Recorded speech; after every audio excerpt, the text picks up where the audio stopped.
Ikaw na lang, Roy.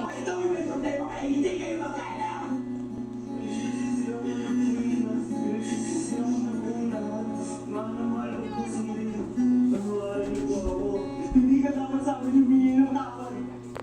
Hindi ka dito. At saan ang iyo? Bakit? Hindi mo kaya? Bakit?